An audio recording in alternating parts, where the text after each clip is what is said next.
자, 그럼 검찰 수사가 지금 어디까지 와 있는지 이 부분은 임찬종 기자와 짚어보겠습니다. 자, 이 사안이 이제 검찰이 수사 의뢰된 게 지난해 말이니까 이제 1년 가까이 됐잖아요. 그럼 그동안 좀 수사가 어떻게 이루어진 겁니까? 네, 애초에 수사가 의뢰됐던 의혹은 지난 2022년 재보궐선거 이후에 김영선 전 의원 측으로부터 명태균 씨 쪽으로 의심스러운 자금이 건너갔다는 것이었습니다. 네. 하지만 최근에 김영선 전 의원 공천 과정에 김건희 여사 등이 개입했다는 의혹이 폭로되기 전까지 검찰은 큰 관심을 기울이지 않았습니다. 검사도 없는 수사과라는 곳에 사건을 사실상 방치해두고 있다가 언론 보도가 나온 뒤에야 형사부에 재배당했습니다. 그럼 뭐 좀 늦긴 했지만 이제라도 좀 빨리 수사가 돼야 될 텐데 그럼 지금은 어떻게 진행되고 있습니까? 여전히 주춤거리고 있다고 보는 편이 맞을 것 같습니다. 어제 윤석열 대통령과 명태균 씨 사이에 통화 녹음 파일이 공개된 이후에 검찰을 좀 취재를 해봤는데요. 먼저 대통령의 공천 개입 의혹에 대해서는 당선인 때 일이라 선거법 적용이 안 된다는 의견이 강했고요.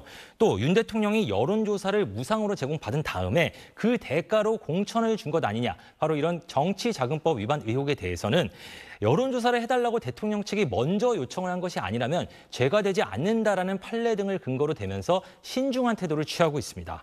특히 창원지검은 최초 폭로자인 강혜경 씨가 제출한 녹음 파일 4,000개도 아직 다 들어보지 못했을 정도로 수사 진척이 더딘 상황입니다. 그러니까 뭐 명시에 대한 조사도 아직 검찰은 못한 상황인데 그럼 앞으로는 검찰 수사가 좀 제대로 이루어질 수 있을까요?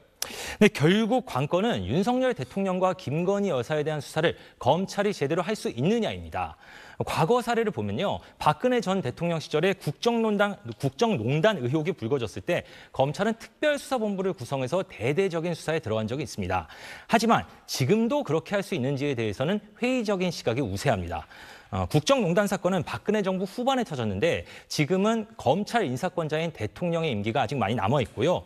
또 도이치모터스 사건 때 김건희 여사를 상대로 한 강제 수사 과정이 없어서 봐주기 수사 논란이 불거지기도 했습니다.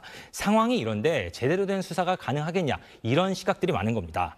남는 것은 공수처하고 특검인데요. 공수처는 현실적으로 수사 역량이 충분하다고 보기가 좀 어렵고요. 또 특검 도입 여부는 정치권에서 결론 내야 하는 사안이라서 예측이 어렵습니다. 결국 언제 어느 기관이 어떤 방식으로 진상을 규명할 수 있을지는 여전히 불투명한 상황입니다. 네, 알겠습니다. 지금까지 사회부 법조팀 임찬종 기자였습니다.